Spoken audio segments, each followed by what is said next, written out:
Hey everybody, Carl's from Immortals Inc. podcast, and as always, I have Mikey with me. What is going on, everybody? For now, he's a little dismayed. For now, until I find somebody else to replace me.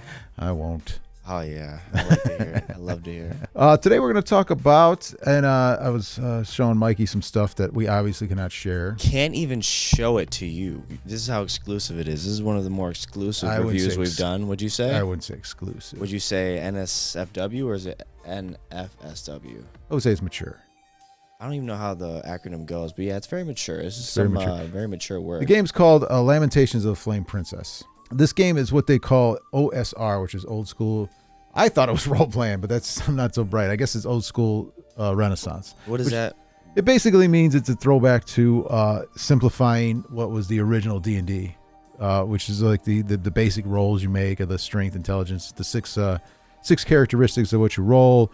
It's very deadly. Anything OSR is very deadly. Like a lot of the stuff that John reviews, like that Rune Quest, that's an old game, and he says it's very deadly. I can't think of anything else he like right at the top of my head. But yeah, you said Rune Quest, and the nipples pop back up. Yeah, the antler.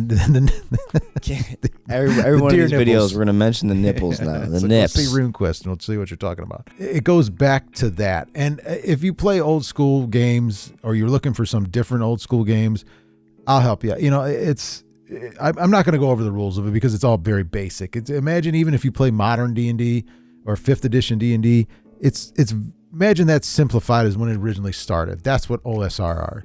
And that's what a lot of people write is OSR stuff. Well, this guy from Finland, I want to say James Edward Ragi. I'm going to guess that's his. I'm not guessing, but that's the name on here. I could be wrong. If it's wrong, I'll correct it. But he came up with Lamentations of the Flame Princess, weird fantasy role playing. Now, like I said, I'm not going to go over the rules, but I'm going to tell you about the background of this. This is set in it would be like 16th century England or America, or even Europe, basically, where magic is something that is terrible and evil, and life is just a terrible thing to get through.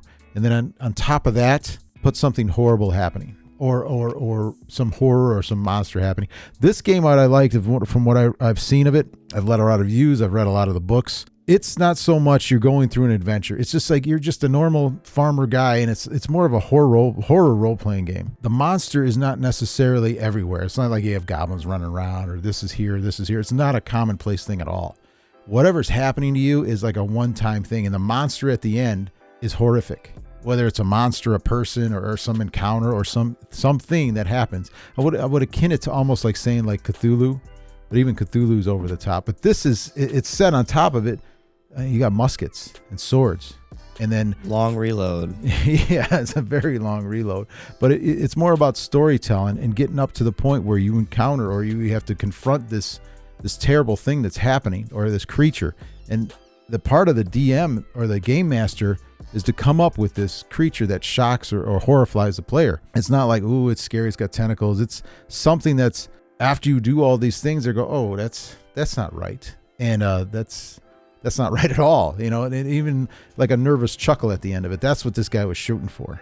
So what do you mean by, is it just one big catastrophic thing that happens to this person in an already bad world? Or like, what did you mean by that? Like, is it I just think it's like, do you have any examples? Like the artwork in here shows, if you look through the oh yeah, I've seen the artwork. Yeah, I've shown Mikey the artwork. So I kind of know what you mean then, and I've seen the artwork. Well, it's funny because if you notice the artwork, it's all this red-haired girl, and it's almost like going through whatever's happening to her. You could probably bring it up, like if you want to put a picture. It's one plate. It's her.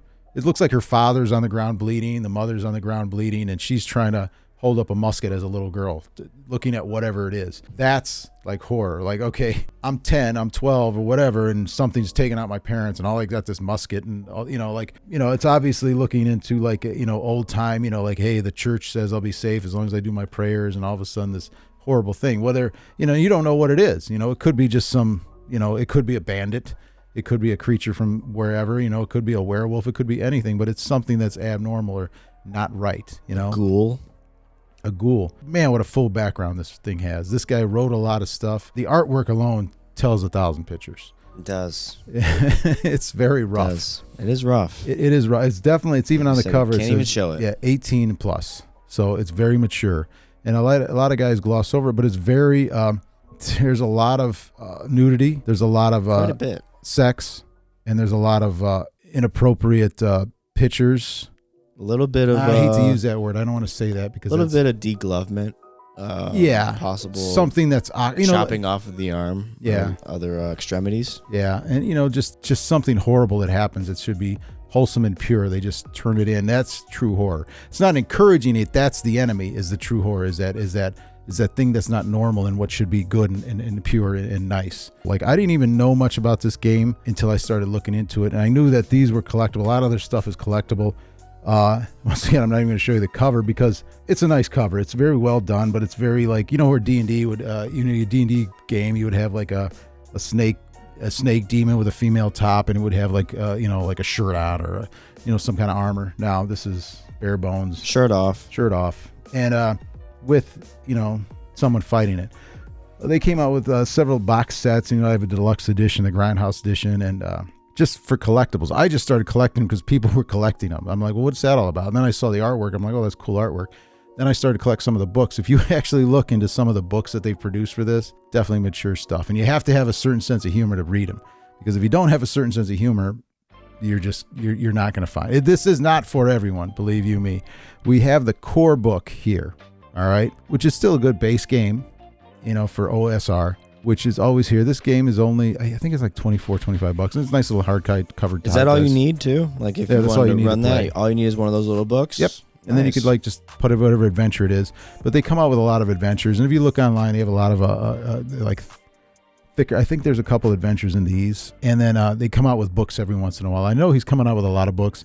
And he comes up with, he's from, like I said, he's from Finland. So he says a lot of goofy stuff and does a lot of goofy stuff, which here would be like, oh my God, what are you doing? But it's mature. It's very mature. So if you want something different and you want something mature and you want something that really, like, I'm a big horror fan. So to me, that's cool to have, to play a game where you're just like a normal person, and it emphasizes the normal person, and that the DM or the GM, custom makes whatever horror or whatever terrible thing for that adventure, so the players themselves go, oh, I'm not talking about like shock stuff like blah, here's a bunch of blood, or here's something, just some terrible thing that they say or do, or some action that's just going to shock people just on its nature. No, I'm talking about custom tailored, a build up, like a good horror movie, or I want to go back to Cthulhu, but to come up with that stuff where it creeps up on you just a little bit, and then all of a sudden it's there in your face and there's nothing you can do about it. That's what this is. So don't run.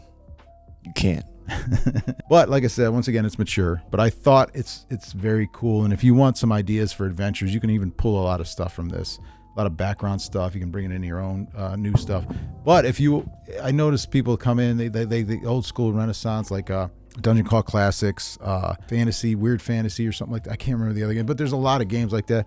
If you want something different, this is something you want to look at. You're gonna have to look at the art for yourself. I seen the art firsthand. Wish we could show it. Yeah, I've seen a lot of reviews about this, and they kind of gloss right over that fact. But the art in all this stuff is beautiful. He does really nice work, but it's also horrific, and it's also mature. So it's not something you would want to leave on your coffee table or anything young or anybody kids. And in fact, rated M.